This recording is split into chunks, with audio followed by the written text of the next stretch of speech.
and you're listening to a very special new series that I'm delighted to introduce. It's called Club Stories, and this episode is all about Barcelona. It's presented by our very good friends at Konami, the company behind, the game that probably raised you, Pro Evolution Soccer. Oh, if you're my age, 87, Frogger, also given to you by the geniuses at Konami. Thank you, that was my youth, but they're back with a quite remarkable new game, eFootball. And to get in touch with our history, our lore, with Konami's help, we will be telling you a deep dive telling of how so many of your favourite clubs essentially became your favourite clubs. And to do that, I'm joined by a gent who knows almost an unhealthy amount about every single football club ever created. A gent who almost, I've come to realise, sees the globe just as a container for football stories, all of which live inside of his head. It's a joy to welcome back your favourite Yorkshireman from The Athletic, my mate. It's Mr. Rory Smith. That makes it sound a bit like I've made those stories up, Rog. If they're just inside my head, I'm not sure I'm entirely on board with that. Rory, they're real. They're real stories. All these people are real. In a way, what is reality? And do any of us really exist? We'll save that for our other podcast today. In the fourth dimension of existentialist angst. But we got more important things to talk about. I'm reminded, because of the voices up top, the delightful singing of children, probably the most intelligent thing you'll hear in the next 50 minutes or so. Some adorable Japanese children, to be accurate, in Yokohama, singing in Catalan, no less. The club anthem of FC Barcelona. I'll translate it for you from the Catalan in the Japanese accent through to English. Our cry is bold. We have a name that everyone knows. Barça, Barça, Barça. Not just a song, a global behemoth where even school children in Japan know their hymn. But for a long time, Barcelona, founded in 1899, were just a provincial club with an identity powerfully potent but grounded in Catalan pride, the fight for regional independence, as well as standing in opposition to the military dictatorship of one Francisco Franco in Spain, a conflict that lasted from 1939 until 1975. But as a football team, they became a tactical revolutionary laboratory, opening a famed youth academy, La Masia, Spanish for the farmhouse. It opened in 1979, started to churn out one fleet-footed wisp after another. Lionel Messi, Pep Guardiola, Xavi, Andres Iniesta, Lamine Yamal, and on and on. Footballers who've dazzled the entire world. During the pandemic, billions of dollars of debt nearly ruined the club. The toils to regain prominence in global football, Rory, we will touch upon all of these. But in 2025, Raw, when you think of FC Barcelona, what comes to mind just as you snap in your own imagination? I think it's partly visual. It's the azulgrana, the sort of blue and deep red of the kits. It's the sound of Camp Nou, the stadium. And if it was a word, I guess it's sophistication. I think you can debate which is the biggest club in the world, the most popular, the most powerful, the most sort of wealthy. And maybe that would be Real Madrid. Maybe that would be Manchester United. But I don't think there's ever been a club to rival Barcelona for cool. There is something vaguely, sophisticated, urbane, quite chic, quite stylish about Barcelona that I think predates Messi and predates Iniesta and Xavi and that kind of great club side, maybe the greatest club side of all time. I remember when I was a child, which is long before Lionel Messi, unfortunately, was on football pitches. But Barca were cool then. They had a sort of style about them that very few other teams can boast. And I think that kind of association, that lingers no matter what's happening on the field at any given moment. Thank you to the great folks at Konami eFootball who made all of this possible. And over the course of the next couple of weeks, they will run regular sweepstakes for your chance to win quite amazing prizes, from signed official jerseys and boots, cleats, to even a signed Lionel Messi jersey and a trip to a game in the United States. Your team, your reward, no purchase necessary, ends March 26, 25. Rules are linked in the description. I don't think of myself as a spiritual person, but the first time I went to watch Barcelona at the Camp Nou happened to be Barcelona 5 Real Madrid nil, Pep destroying Jose Mourinho. And I had never felt, and I've been to many, many football grounds in my career, many remarkable places. It felt like the most beautiful church I had been in on that night, and it really was an almost religious experience. And today, on this show, we will dig into the story. What are the roots of Barcelona? What's the DNA? Have they evolved into what they are today? And now the ball is going to be laid down on the centre circle from high above. You're listening to the ceremonial presentation of Johan Cruyff Stadium, officially opened in 2019, named after the Dutch great who transformed Barcelona not once but twice, as we will discuss. The 6,000-seater is the home for the Barcelona women's and youth team.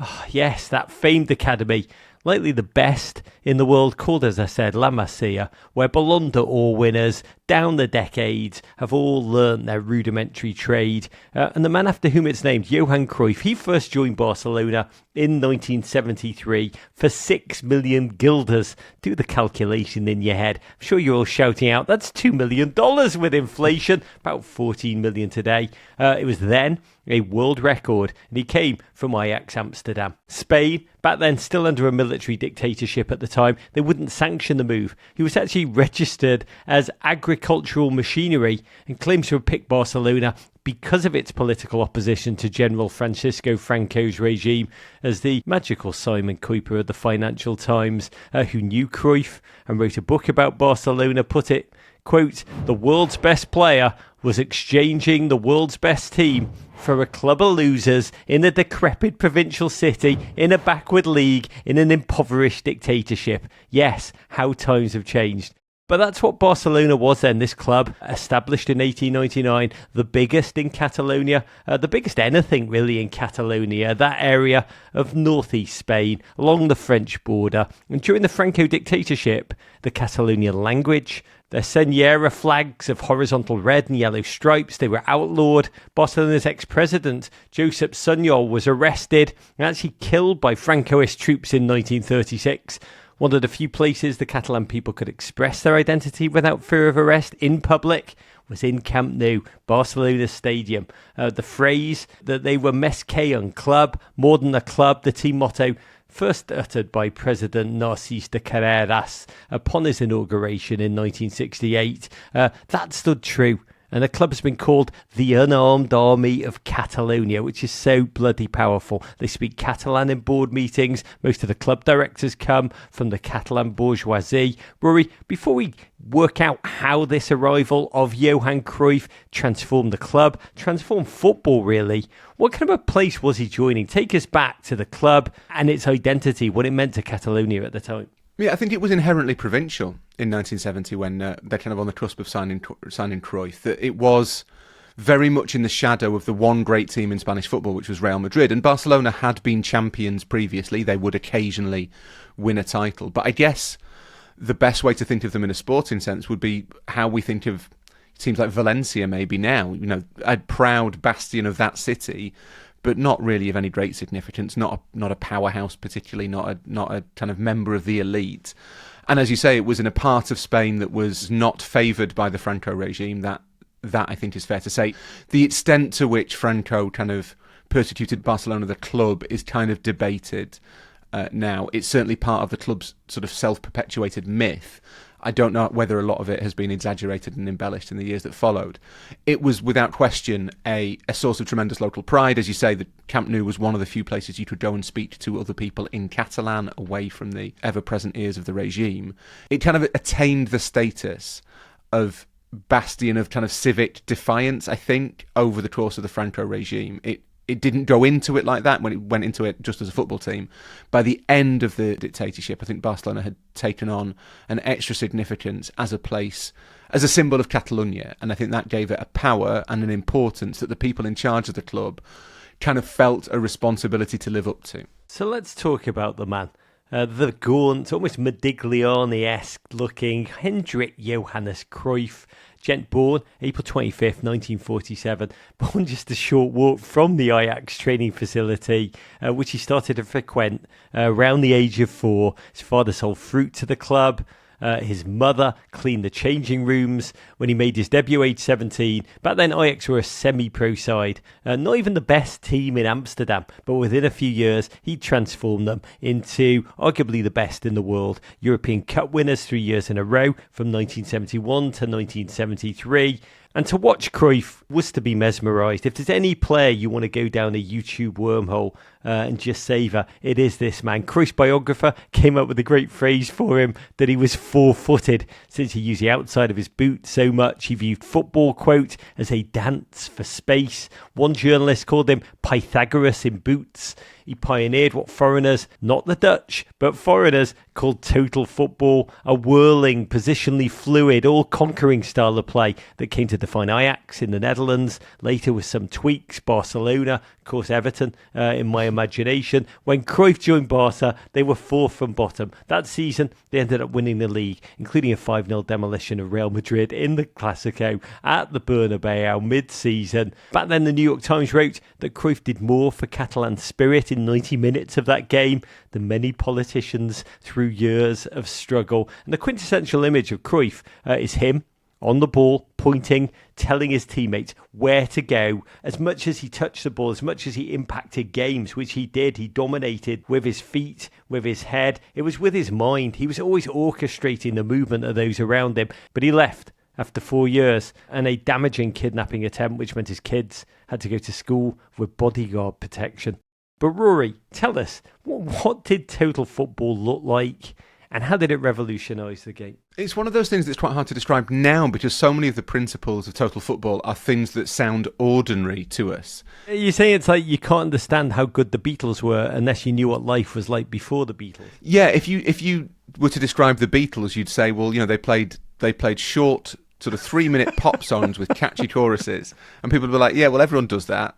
Coldplay do that. Oh, Coldplay and total football. You kind of have to remember that everything is new at some point, right? So total football's principles were basically breaking free of the rigidity that had marked football until that point, and did so pretty much everywhere all around the world. It wasn't a case of staying in your line and winners staying out wide and defenders not crossing the halfway line, which was kind of how football was played largely. It was fluid and it was positionally versatile, and everyone kind of did everything, and midfielders ran forward and defenders slipped into midfield and the forwards tracked back. And all of that sounds really, really obvious now, and it's a wonder that the sport became popular without anyone doing any of it. But to an extent, a lot of it had never been done before, and it had certainly never been done before in that scale, with that emphasis on short passing and kind of fluidity. And that was what made total football such a potent force for Ajax and the Netherlands. But I actually think that the thing that made Cruyff special was the sense of invention, the sense of freedom, the sense of kind of virtuosity that it brought. There was an element of pushing the boundaries about total football, and Cruyff, before he died, kind of occasionally would compare it to things like the Beatles. You know, he would say that it was part of that same kind of countercultural movement that brought us the swinging 60s and the 70s and everything that followed. And I think there's probably a degree of truth in that. There's a little bit of self-aggrandizement in it, but there's definitely a degree of truth that Cruyff thought about football in a way that hadn't really been the case for anyone before that. He saw possibility, he saw the artistic side of it, he saw the sort of balletic potential in it, and he played like someone who was using it as a form of free expression. And I don't think, certainly in Europe, we'd really thought of football as a form of expression previously. It was a sport for blood and thunder. I mean, we were watching, remember, at that time, Englishmen, mostly balled in, try and kick the crap out of each other on muddy pitches, get off at half-time, have a pint and a cigarette, and then come on for a little bit more. So Cruyff it was like watching an indie rock star go mainstream when you watched him play football. And he did revolutionise the thinking. It was free expression, Raw. But you're also right of what you're hinting. He was incredibly great at self-mythologizing also. I'm thinking, as you're speaking about his quote, playing football is very simple. Playing simple football is the hardest thing there is. I mean, he came out with these almost like Zen tenets later in his life that just, have given us so many different ways to understand what we watch when we do go down that YouTube wormhole. But he finished his career, including stints at the LA Aztecs and the Washington Diplomats in the NASL, and then went back to win a couple of Eredivisie titles in the Netherlands into his late 30s. But the call of Catalonia was too strong. 1988, he returned to remake Barcelona once again in his image, in his vision, but as manager. Lasting image really of him then is Cruyff, this gaunt man on the sideline, watching in a trench coat, a cigarette never far away from his lips. But in rejoining Barcelona, his idea was to standardise the play, teach the exact same system all the way through the youth levels, La Masia on up, so that the players could ultimately find their pathway into the first team and fit seamlessly upon arrival. And it worked. Every year from 1990 to 1994, Barcelona won La Liga, the title in Spain. They became dubbed the Dream Team. I know, Michael Jordan, don't tell him that. They also won the European Cup in Wembley, May 1992, the club's first European trophy, and they'd only won La Liga 10 times prior, just the 27 La Liga titles and counting now. But more recently, FIFA named their Coach of the Year award after Johan Cruyff. I am proud to announce that the awards of the best coaches will be named the Johan Cruyff trophies. But everything comes to an end, and Cruyff at Barcelona, that ended in 1996. He was fired. Look, he was a wonderful genius. Like many geniuses, he was prickly, he was stubborn. I think, Rory, you'd say he was just very, very Dutch. And he eventually fell out with pretty much, well, everybody throughout his career. He later said of Barcelona, quote, "The only way to survive is if you can tell the club president to back the hell off." So there is that. At least he was self-aware. His New York Times obituary called him brash. He once argued he should be allowed to, for instance, run red lights in Amsterdam in his Citroën SM because the lights are in the wrong places. That is Johan Cruyff. By the way, it's very Pep Guardiola, and I can imagine him saying the same thing. He is, in short, a gent who used to cheat at Monopoly to beat his own children. Who's not done that? Pep Guardiola, just mentioned him. He called Cruyff a gent of, quote, unequal charisma and talent. So the New York Times a bit goes on to call him a scolding conscience of the sport, which is just incredible writing. Cruyff died 2016. Aged just 68, of lung cancer. He was cremated in Barcelona, not in the Netherlands, and they held a memorial at the Camp Nou. But Raw, how did Barcelona use this, essentially a tactical revolution, a tactical refashioning that Cruyff brought with them to become essentially this no longer local, far, far, far the opposite of being parochial? They became a global mega brand while still remaining in control of the Catalan bourgeoisie. Yeah, part of that happened under Cruyff's tenure. So that dream team that won the club's first ever European Cup in 1992, which was a real kind of watershed for Barcelona, I think, because obviously Real Madrid were the team that kind of owned the European Cup. It was their competition and it always had been. Barcelona felt really keenly a sense of inferiority, really, that Real Madrid had this great tottering pile of European Cup trophies and they had none. So to win it at last in 1992, the last of the old European Cups before it was rebranded as the Champions League, I think that transformed the club's thinking. It was kind of a first marker to say we are on this level, we are a truly global brand. But the Dream Team owed a little bit to internationalism. The reason it was called the Dream Team was not just the players it contained. Romario, the great Brazilian striker, Georgi Hagi, the impish Romanian playmaker, Hristo Stoichkov, the firebrand Bulgarian striker. This was an era, Rog, when all players were three things. You weren't just a Bulgarian striker, you had to be a firebrand Bulgarian striker. This amazing team to watch that played kind of Cruyff's vision of football perfectly and unapologetically, and in a way even more so than the teams that he played in at Barcelona.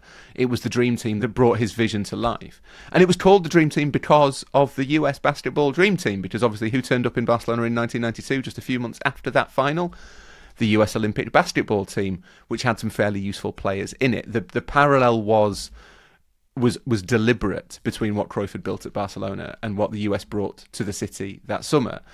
But the legacy, I think, of Cruyff's team was much more than just that one European Cup, than breaking that barrier, kind of ending that wait. It set a blueprint at Barcelona. It made it non-negotiable how the team played. And it manifested in kind of the 10, 15 years that followed Cruyff's departure. Manifested fitfully is probably the right way to put it. So they had quite a lot of Dutch players. They had this spell where if you had played for Ajax, Barcelona would sign you on the basis that it would probably work again. It's quite a nice kind of, there's a synergy there. Everyone sort of felt it made sense. They had lots of Dutch managers, They had this tendency to look always to Holland, to the Netherlands, for a manager. They're just like people who were blunt, Rog. They just wanted people who would give you blunt truths at all times. God, that's so funny. It's like they used to say why Sir Alex Ferguson and David Moyes at their peak were so successful was just that English people are terrified of anything that comes out of an average Scotsman's mouth. An angry Scot is a scary prospect. Is it the same for Spanish people and Dutch? I think you need that quote from Cruyff that you need to be able to tell the president to back the hell off. I think to survive at Barcelona, you need a reasonable degree of forthrightness. And as we have discussed previously, Rog, if there's one thing the Dutch do, it's being forthright. So you have this parade of Dutch managers, and it creates this kind of philosophical through line. Barcelona are a club built in the image of Cruyff. From the moment he signs for them in the 1970s, the moment he returns as manager in the 1980s, Cruyff's principles are non-negotiable. They become Barcelona's principles. They become the way that young players are built. They become, in short, Barcelona's identity. God, I love your idea about the dream team and the Romanian firebrand. If that isn't a great way to describe Sir Charles Barkley, I don't know what is. But very quickly, 2017, Barcelona back an unofficial independence referendum for Catalonia, which is constantly simmering. Separatists would chant Independencia in the 17th minute of games to commemorate a battle won back in 1714. Their stadium, the Camp Nou, with a capacity of over 100,000 people, has always been a stage for Catalonians to express their opinions. Pro-independence slogans draped in red and yellow. During each match, fans always emphasise their heritage.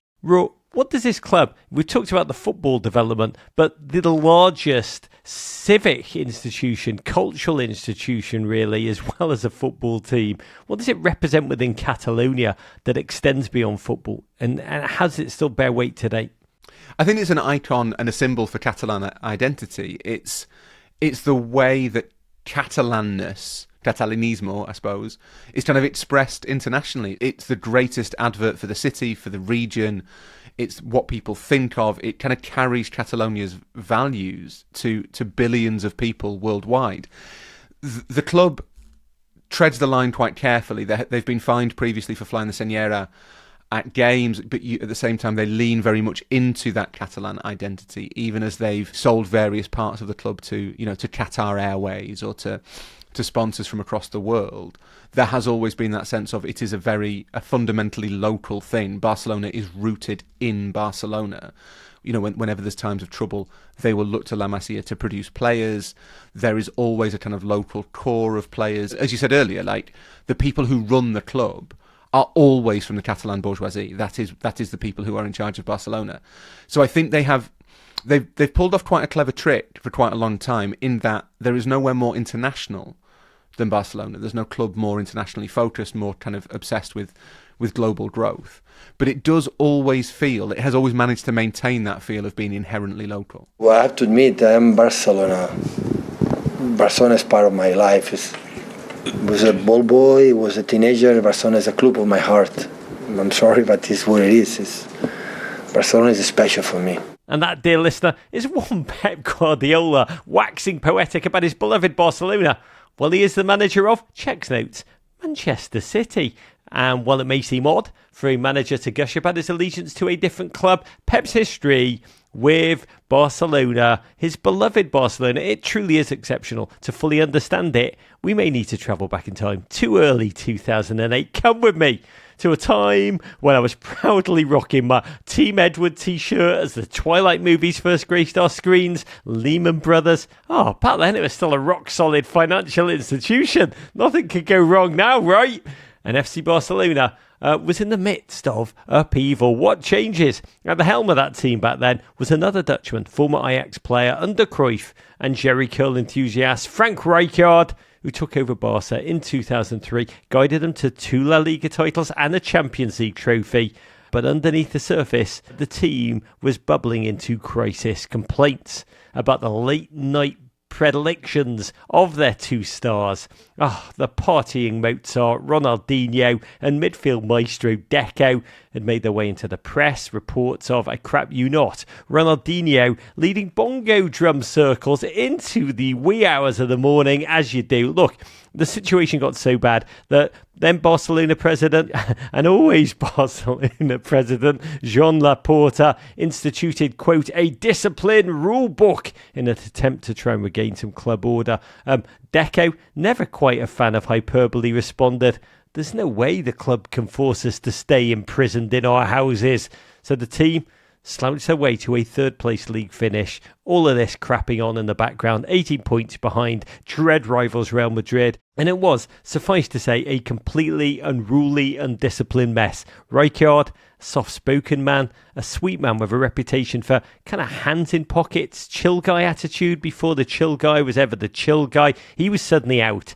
Barcelona, who would they replace him with? What big name would they have come in? Well, managing the B team at the time was a 37-year-old Catalonian, a Barcelona legend as a player, a lifer who'd come up through La Masia, a Cruyffian disciple. He played for the club for years as an elite defensive midfielder, and there was one problem there.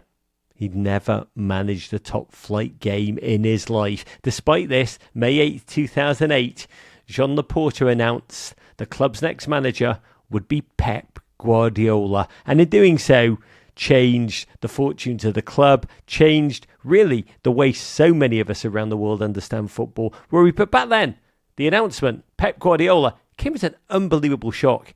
So what went on in the background that Barcelona decided in their hour of need to turn to Pep, a gent with really the thinnest LinkedIn management resume to justify leading one of the biggest clubs in Europe? What did they see in him in that moment? Did they see anything? Was this panic?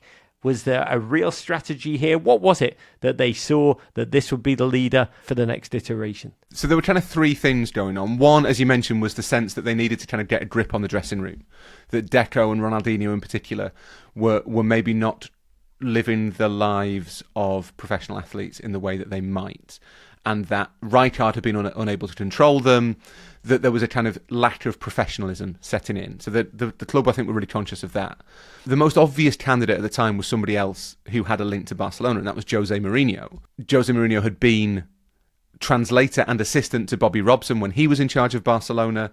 He was someone who I think had always yearned to go back as the main guy to make this huge institution of a club his own. But I think there was a little bit of reticence among the board to do that because of the type of football Mourinho played, that Mourinho was not steeped in the values of Cruyff. He was much more pragmatic, much more defensive, much more cautious. And also, if we're talking about firebrands, that's where Jose Mourinho really excels. You know, he is not someone who is a subtle political operator, Jose Mourinho. Those are not three words you could use to describe him. He only likes football solely to tell the club president to bat the hell off. Yeah, that's his opening gambit in interviews. Why are you asking me questions? Just hire me.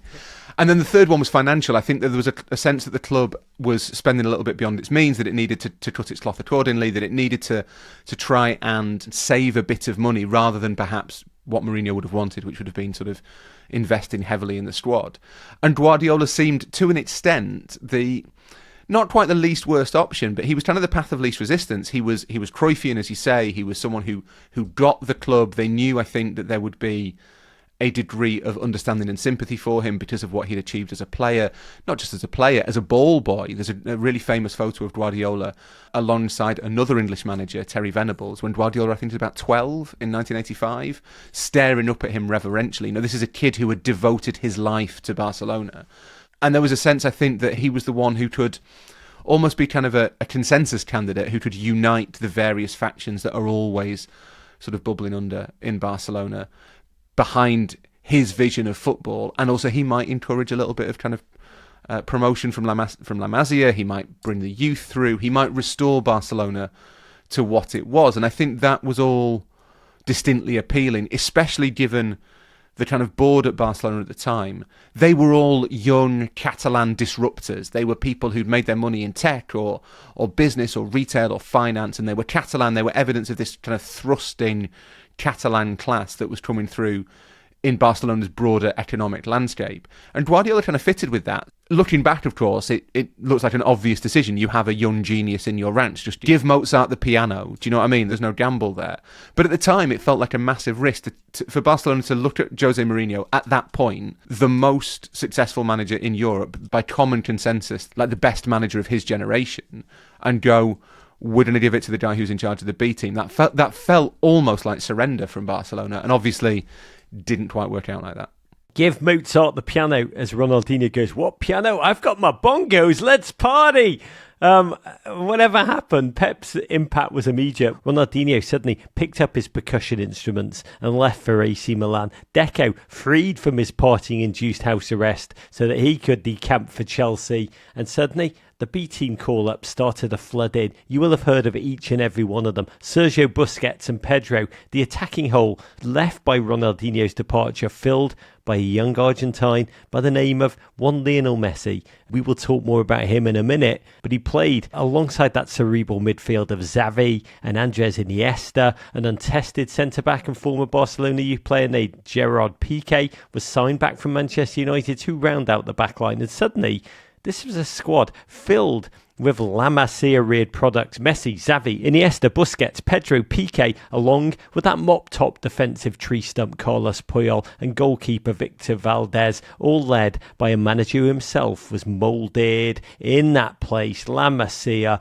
reared in the very image of Barcelona, and their gamble ultimately was to build on their core internally, like some kind of Catalan footballing CrossFit. To say this gamble paid off, it's a bit like saying that I've just, maybe the beginnings of a receding hairline. Technically true, but vastly understated. Pep's first season saw his Barcelona squad win 27 of 38 league matches on their way to a romp La Liga title. The trophy paired with a Copa del Rey victory, soon followed by a Champions League glory 2-0 win over Manchester United to seal the very first treble in La Liga history. All of that in Pep's first season ever as manager, but that was just the start. The trophies, they came in so fast and furious under Guardiola, they all but fell out the trophy case. In Pep's 4 years, Barca stockpiled 3 La Liga titles, 2 Champions League trophies, 2 Copa del Reys, 3 Spanish Super Cups, 2 European Super Cups, 2 Club World Cups.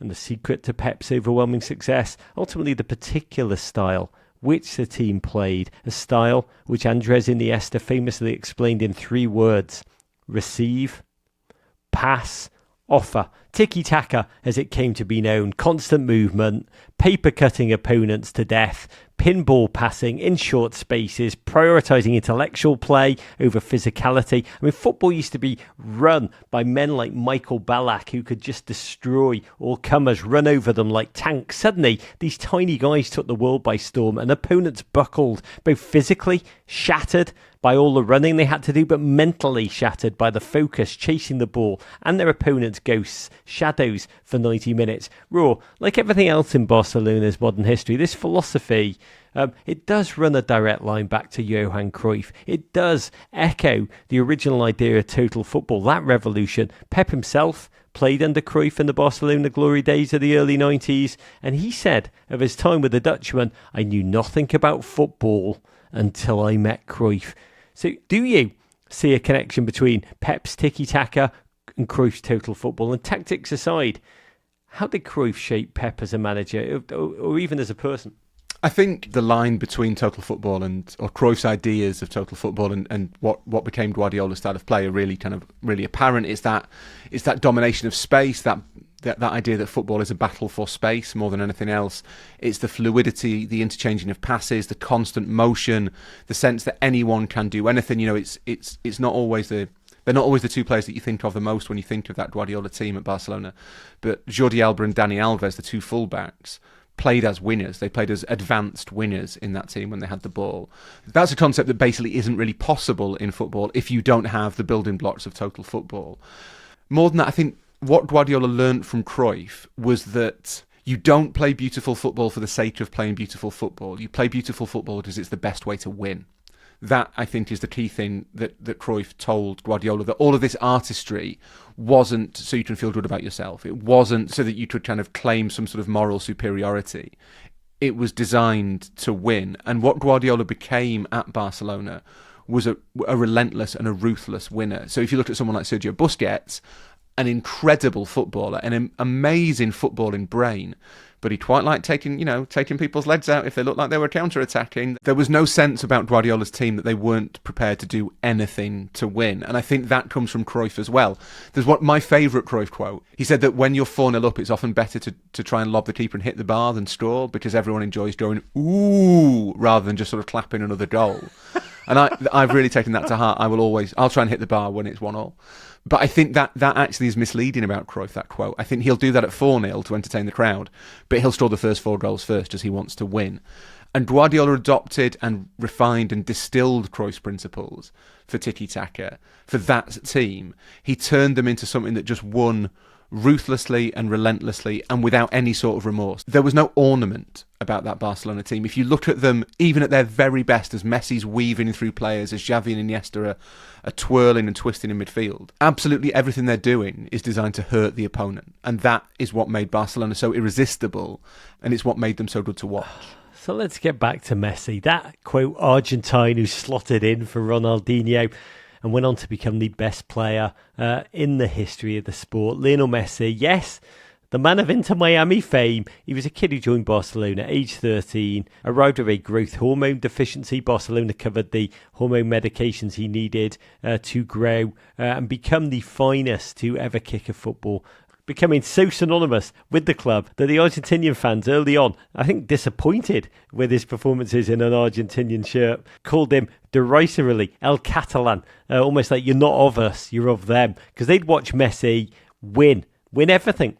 In a Barcelona jersey, won 4 consecutive Ballon d'Ors. In 2009, led La Liga in goal involvements every single season during Pep's tenure, scored a mind-blowing 73 times in the 2011-12 season, and then a mind-exploding 91 goals across the 2012 calendar year, which has the highly official honour of being in the Guinness Book of World Records for most goals in a single year, which is probably, I'm sure, in his mind up there with his MLS MVP award. But while Messi continued in an ongoing basis to almost transcend the sport, wow the world, with the ascent to stratospheric global fame. He is the tiniest billboard that is visible from outer space, a global billboard. That's ultimately what he's become. Behind closed doors, Barcelona being Barcelona, it can never just sail. I think it was needled is the word, with boardroom reshuffling, internal politicking. Jean Laporta left as president in 2010, was replaced by his arch rival Sandro Rosell. Rosell, upon entering office, claimed Laporta had been cooking the books. I think that's how he ran to be president in the first place,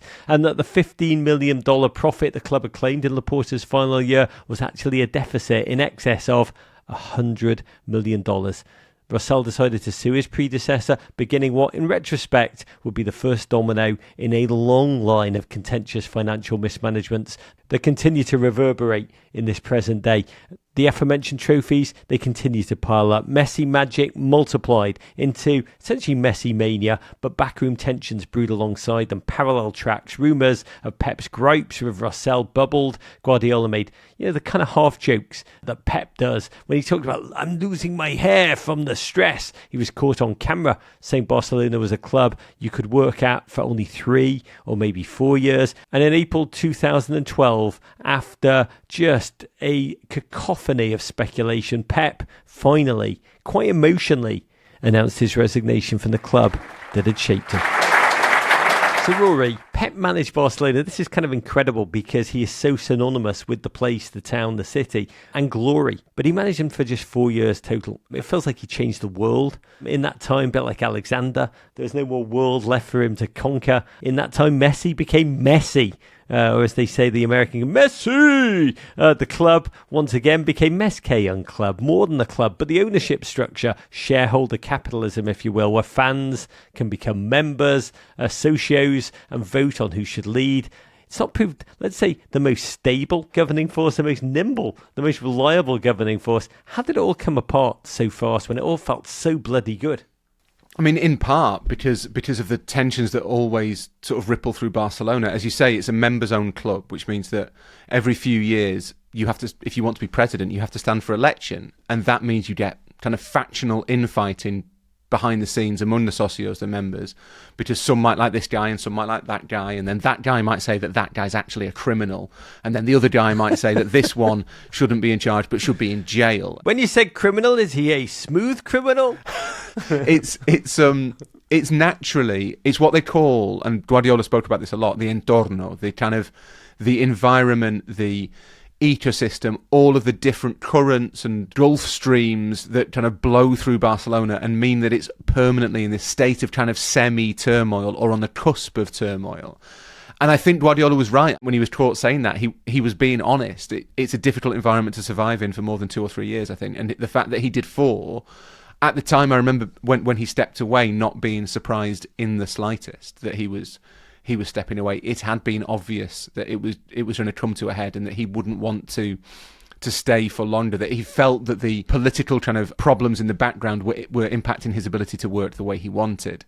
And by that stage, it looked like he kind of set Barcelona up to be the team of the 21st century in the way that Real Madrid had been the team of the 20th. They were European champions twice under his tenure, 2009 in Rome when they beat Manchester United, and 2011 at Wembley when they beat Manchester United again. Maybe the finest kind of single performance from any team of my lifetime in a major final, that one. That was an excellent Man United team, and Barcelona took them apart. They had the world's greatest player. They had the core of the Spanish team that had been world champions in 2010, that would go on to win the European Championship for the second time with Spain in 2012. It looked like Barcelona would be kind of a success, would be able to carry on what Guardiola had done, maybe not in perpetuity, but for the short and medium term future. He looked like he was leaving them a picture of absolute health. He had done what Cruyff had always wanted to do to an extent. He turned Barcelona into the world's preeminent football team. Nothing can stop us apart from us, is what you're saying. I think Guardiola knew that everything that you build at Barcelona is inherently very fragile. And that is a metaphor for life, if ever that is the case. Anyway, Pep, he left to move to Manhattan and become briefly the ultimate American soccer dad. I crap you not, telling strangers' kids in New York City that they're doing it wrong in the park. Find that Instagram story that we put out, because it is mind-blowing. But the tale of how Lionel Messi later left. Bueno, buen día. La verdad que no sé si va a hablar. That's the sound, always quite devastating, of a grown man crying. Not just any grown man, it's Lionel Messi. When he was forced to leave the club where he'd been raised since he was 13 years old, where he'd become the GOAT, and the reasons why, they're both complex. Honestly, it's utterly simple. That sounds like a Cruyff quote. But Barcelona, they were suddenly broke. That's what happens when you pay higher and higher wages to the gents who'd won more and more trophies. They'd essentially leverage the future. And when the COVID pandemic hit, it blew an enormous hole in their finances that could not be borne. Debts of over $1.3 billion. Chief executive said the club was, quote, technically bankrupt. La Liga suddenly instituted a strict financial cap, refused to let them register any new players until they broke even on revenue.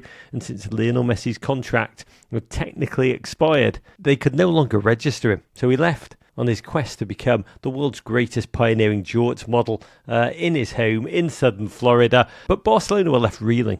They had pulled a series of what we now know as financial levers, palancas, including selling off a fourth of future TV rights for years to come, slapping Spotify on the Camp Nou branding, and more, all in the hopes of spending themselves back into prominence. Give us a sneak peek, Raw. How does all this financial effort, I mean, it's not quite hooked to a meme coining their way back into financial relevance, but it's not. How does it all end? Great question. I wouldn't be doing a podcast with you if I knew the answer to it, to be honest. I would be employed by Barcelona as some sort of CFO. To an extent, it's institutional. So it's been going on at Barcelona. They have always had this tendency to sail close to the wind. And as unpopular as it is, it's because of the model. Because you have to stand for re-election every few years. You kind of have to give the people what you want. It lends itself to kind of the basest form of populism.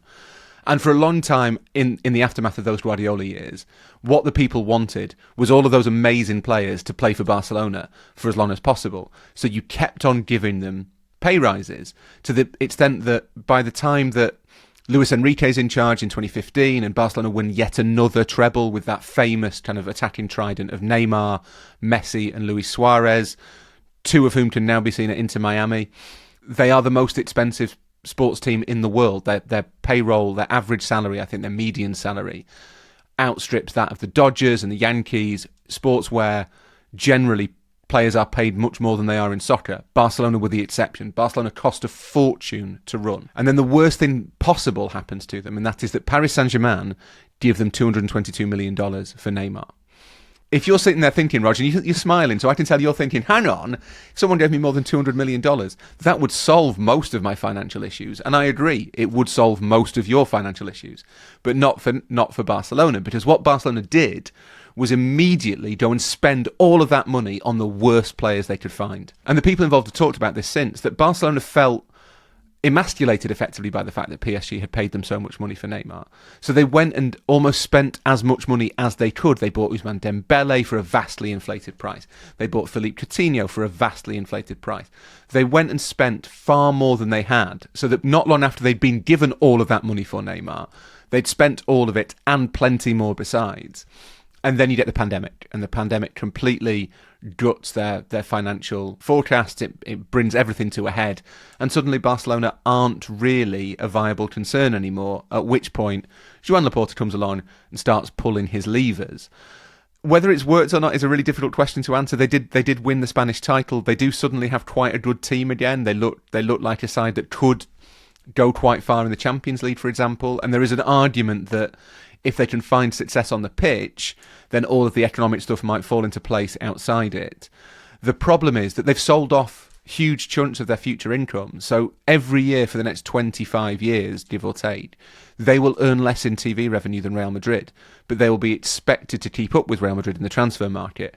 So it's really hard to feel that Barcelona haven't stored up problems for the future by selling off as much of today as they can manage.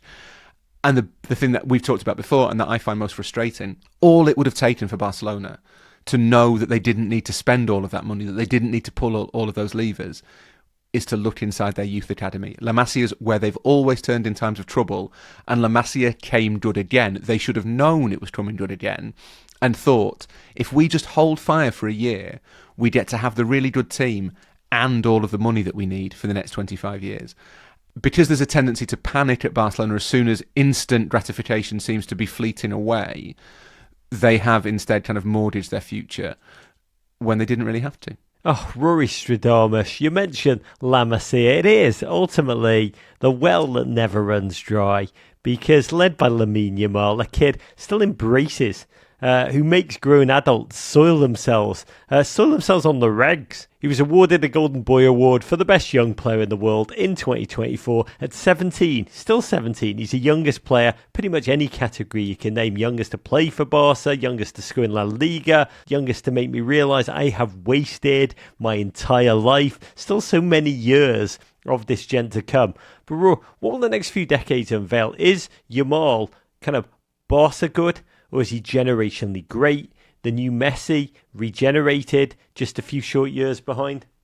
You can't really use the M word at Barcelona for Lamine Yamal. They don't like the M word. They don't like any comparison between Yamal and Messi. They don't want anyone to say, is he as good as Messi? Is he the new Messi? Is he not as good as Messi? What was Messi doing when he was 17? Ooh, that looked a bit like Messi. All of it is completely forbidden, because quite rightly they feel that's putting far too much pressure. It's setting too high a bar on Yamal. I think with young players, you're always kind of at the mercy of injuries or bad decisions or coaches who come along and kind of mess around with young promise and young potential. From everything we've seen from Yamal so far, it looks like he is more than just Barcelona good. It looks like he will be one of the leading players of his generation. He has a little bit of everything, that explosive speed, that incredible vision, that sure touch, that fleetness of foot. He can do it all, and as you say, he's only 17 and he's made it look relatively easy. I saw him a lot for Spain in the summer at the European Championships, and he seemed completely unfazed by that. He didn't seem to notice almost that he was leading Spain to another international honour. So all things being well, he is their next superstar, but he's not alone, and that might help. You have Gavi, you have Pedri, you have Alejandro Balde, Pau Cubarsí. There are lots and lots of young players, players from La Masia, who are alongside Yamal in that team. And there is just a little sort of whisper of 2009 about it. It does feel like another truly Barcelona side that you're watching something come together that has been grown organically in La Masia, or the new La Masia, they've moved out of the actual farmhouse, that will take the world by storm again. I think the one thing they're maybe missing at the moment is the visionary coach. Hansi Flick, who's in charge, is a really good manager, no question about that. But he's not Cruyff, he's not Guardiola. He maybe isn't quite as organic to Barcelona as those figures are. In terms of Yamal, he might not do on an individual level everything that Messi did. He might not live up to that, and it would be unfair to expect him to, because you're basically asking him to be as good as the greatest player of all time. But it does feel as though this is a promising time to be a Barcelona fan.